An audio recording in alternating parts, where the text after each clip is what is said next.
once we have our box, we want to set a marker out 2 strides from each corner. It can be a tire or a cone or a barrel or a stump.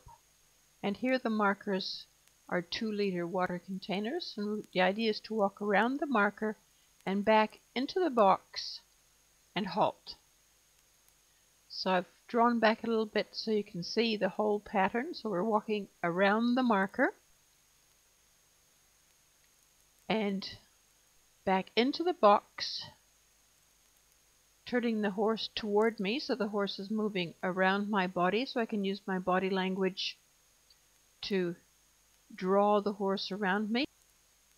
Here she's not quite drawing with me, so I'm using touch signal on the rope to just ask her to come around a little bit sharper for me so we can head back into the box, halt, and click and treat.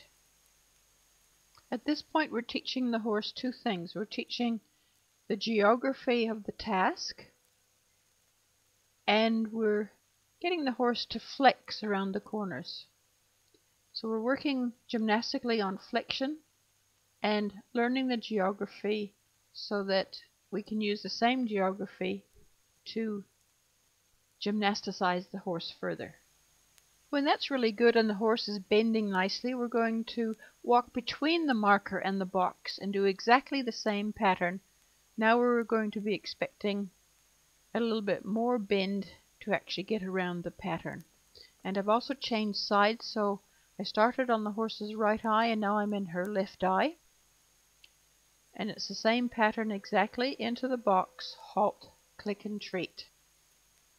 Because the click and treat happens each time the horse comes back into the box, the horse is going to be motivated to organize his or her body to come around that bend as elegantly as possible.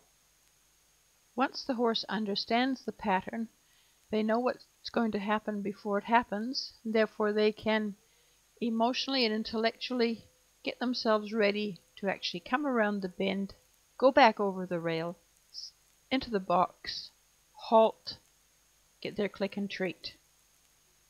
If we think about it, it's a fairly complex series of events for the horse to get its head around and then to organize its body to do it in a tidy manner. So we're coming around, over the rail, halt, click and treat. Once the horse is finding that flexion easy, we can start making the turn as tight as we possibly can. And it's still exactly the same pattern. You notice I'm back in her right eye now. And I barely move myself, except I have to keep the energy up in my feet so that the horse feels the draw of my body to come around. Depending on how supple your horse is, you could get all this done in a day, or you could spend a week or 2 going just around the outside of the markers and then gradually move to the inside of the markers, spend a week or 2 at that. And when the horse tells you it's ready, you could try the very tight turns. The trick is to do a little bit of this often so that the horse develops a nice habit of walk on when you ask for a walk on, comes round with you when you use your body language, steps over cleanly, and comes to a halt. So we're teaching a whole series of things with this little exercise.